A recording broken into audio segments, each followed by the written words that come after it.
Okay, Pastor David, I Yeah. know that in our text this week we are talking about treasures in jars. Do you have anything to share? Yeah. So I've been thinking about precious treasures and like where we want to keep them, right? Where we keep our most valuable things. And the thing that keeps coming to my mind is that first scene in Raiders of the Lost Ark when Indiana Jones, we don't even know who Indiana Jones is yet, but he's journeying deep into this jungle and has to go through all sorts of booby traps to get to this thing that this tribe had considered their most precious treasure. And so, he has to go over a bottomless pit and he has to avoid spiders and spears being shot at him, and eventually a giant boulder chases after him, right? And that's what we tend to think of when we imagine protecting our most valuable treasures. Right, I don't know exactly what the modern equivalent of that would be. I guess maybe a Swiss bank account or something like that. But this is why we have security systems in our homes. It's why we have location technology on our phones for our kids, so that we always want to know that the things we value most, the treasures we hold most dear, are safe. Mm-hmm. We want to know where they are. We want to know that it's secure.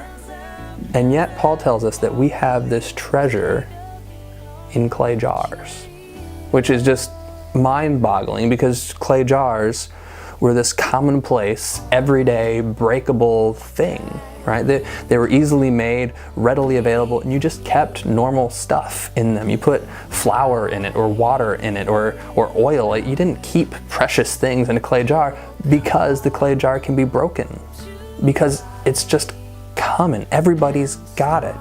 And yet, Paul tells us we have this treasure in clay jars.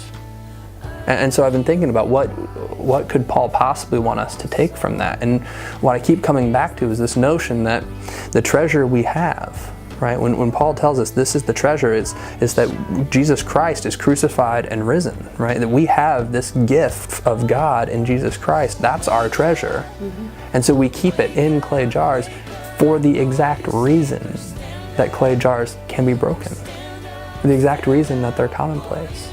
Because this treasure is not meant to be locked up behind booby traps and protected for all eternity. It's meant to be shared with the world. It's meant to be proclaimed out into the world. And so in the very action of breaking the jar, the treasure is made even more precious by being shared with the people around us.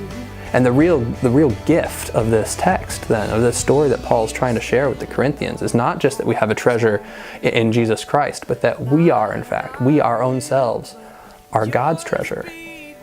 And God keeps us in that clay jar as well, so that we can be shared with the world, so that we are sent out in our broken jar, in our commonplaceness. We are sent out to be vessels of God's love and God's forgiveness and God's grace.